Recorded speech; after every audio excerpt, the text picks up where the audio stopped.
오늘 묵상하여 함께 나눌 말씀은 예레미야 32장 16절에서 44절입니다. 오늘 본문의 앞부분은 예레미야의 기도에 관한 내용입니다. 종되었던 애굽 땅에서 구원해 주신 하나님의 은혜가 있었건만 백성들이 하나님께 범죄함으로 인해 지금 나라가 멸망당할 위기에 처하게 되었음을 예레미야는 담담히 기도하고 있습니다. 예레미야의 기도의 내용을 살펴보면 바벨론의 손길에서 건져달라는 간구는 들어있지 않음을 알게 됩니다. 그저 천지를 지으신 하나님의 권능에 의지하고 있고 그저 인간의 삶 속에 찾아오셔서 구원을 베푸시는 하나님의 은혜에 의지하고 있음을 볼 수 있습니다. 왜 예레미야는 적들의 손에서 구해달라고 기도하지 않는 것일까요? 백성들을 고통의 길로 몰아가셔야 하는 불붙는 듯한 하나님의 마음을 알고 있기에 그것이 백성을 살리는 길임을 예레미야도 알고 있기에 그저 슬프도소이다 라고 탄식할 수밖에 없는 것은 아닐까요? 그러면 우리의 기도는 어떠해야 할까요? 예레미야처럼 그저 탄식만 하면 되는 것일까요?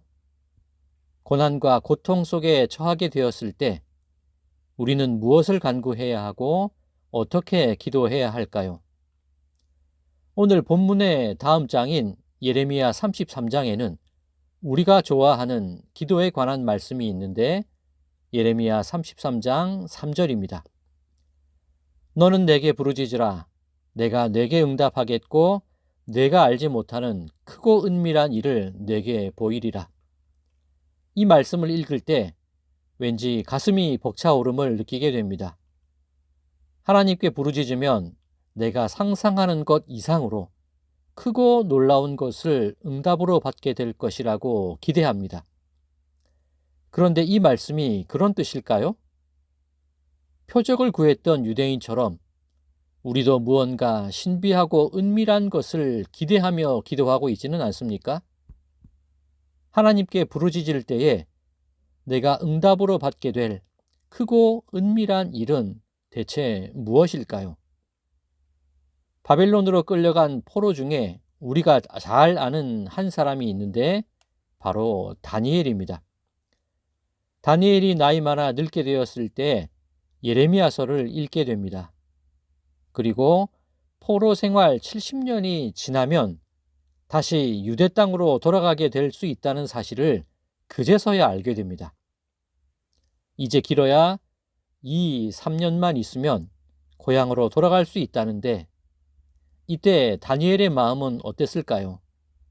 나라가 회복되고 백성들이 자유를 얻게 될 것이니 그 마음이 오죽이나 기뻤겠습니까? 그 사실을 알게 된 다니엘은 곧바로 하나님께 기도드립니다. 그런데 다니엘은 회복에 대한 기대와 기쁨과 감사를 기도한 것이 아니라 금식하고 베옷을 입고 죄를 덮어쓰고 기도합니다. 조상들과 자신들의 죄를 하나님 앞에 회개한 것입니다. 이때 하나님께서 가브리엘 천사를 통해 다니엘에게 환상을 보여주시는데 그 가운데 하나님께서 주실 회복에 대한 놀라운 비밀이 담겨 있습니다. 가브리엘은 이스라엘 백성과 예루살렘을 위해 1흔1해의 기한이 정해졌다라고 말합니다. 1흔1해는 70번씩 7번이라는 뜻입니다. 즉 70년이 7번 지나야 한다는 의미입니다. 70년이면 유다가 회복된다고 예레미야를 통해 예언해 주셨는데 가브리엘은 70년이 7번, 즉 490년이 지나야 그 기한이 다 될 것이라고 말합니다. 예레미야의 예언이 틀렸다는 걸까요? 가브리엘의 말을 조금 자세히 살펴보겠습니다. 숫자를 계산해야 하는데 조금 어려울 수도 있습니다. 그런데 한번 찬찬히 들어보시면 이해가 되실 겁니다. 가브리엘이 말한 1흔1해는 3개의 기간으로 다시 세분하여 나눌 수가 있습니다.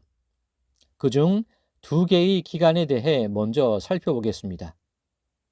다니엘 9장 25절의 말씀은 예루살렘을 중건하라는 영이 날 때부터 기름 부음 받은 자 곧 왕이 일어나기까지 7이레와 62이레가 지날 것이요 라고 증언합니다.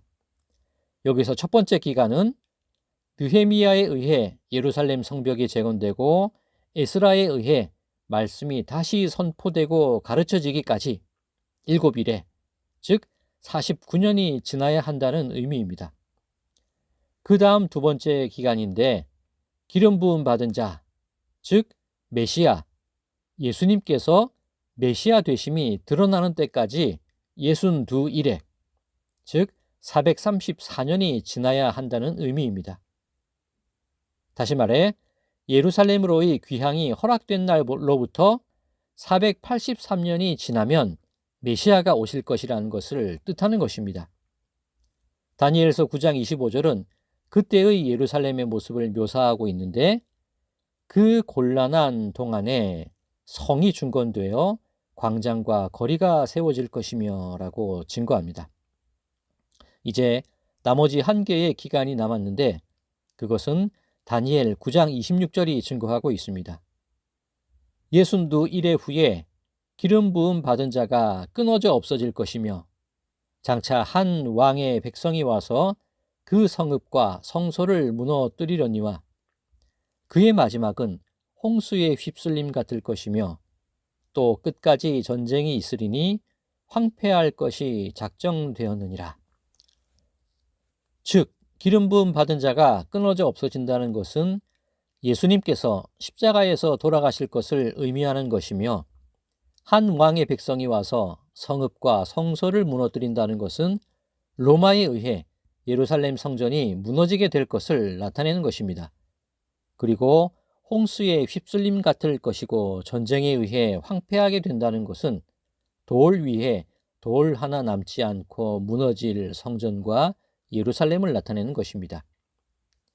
다니엘은 조상들과 자신의 죄를 회개함으로 장차 회복될 예루살렘을 기대하고 준비했는데 하나님은 진정한 회복이 무엇인지를 보여주고 계시는 것입니다.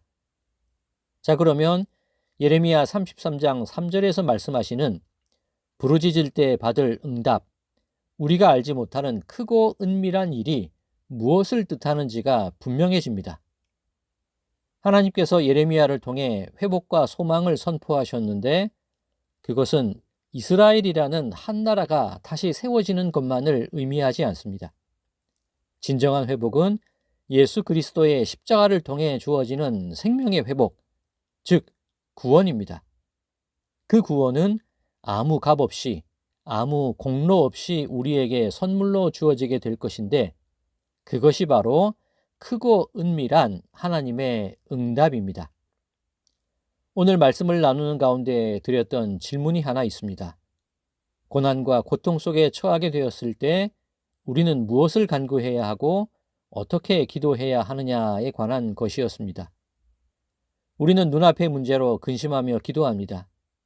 어찌해야 좋을지 알지 못해 그저 하늘만 바라보며 탄식하며 간구합니다. 그런데 하나님은 내가 생각지도 못한 길을 예비하시고 눈앞의 문제를 뛰어넘는 해결 방법을 제시해 주십니다.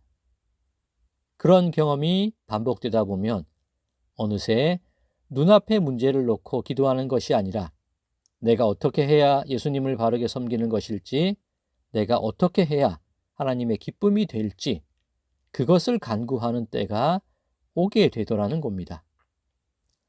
세상과 나는 간 곳 없고 구속한 주만 보이도다 라는 찬송가 가사가 있지요. 나를 구속하신 주님만 보이고 그 주님과 동행함을 기뻐하며 기도하게 될 때에 그것이 우리에게 크고 은밀한 일이 될 것임을 믿으시기 바랍니다. 사랑하는 성도 여러분, 우리가 살아가는 날 동안 차마 기도도 할 수 없을 만큼 힘겨운 일을 당하게 될 수도 있습니다. 나오는 말이라고는 슬프도소이다. 이 고백이 전부일 수도 있습니다. 그럴 때 우리는 어디에 소망을 두어야 할까요?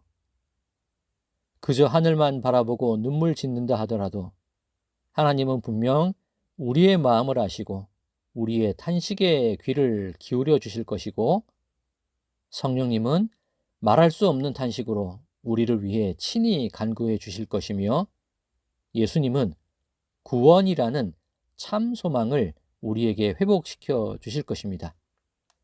그러기에 우리는 우리의 시선을 하늘에 두고 이 세상을 이기며 나아갈 수 있게 되는 줄로 믿습니다. 바라기는 우리의 구원은 오직 예수님께 있음을 믿으심으로 오늘 하루도 위로와 소망 가운데 승리하는 시간이 되시기를 주님의 이름으로 간절히 축원드립니다. 나의 위로자 되시는 주님, 의지할 곳 없어 그저 주님의 이름만 부릅니다.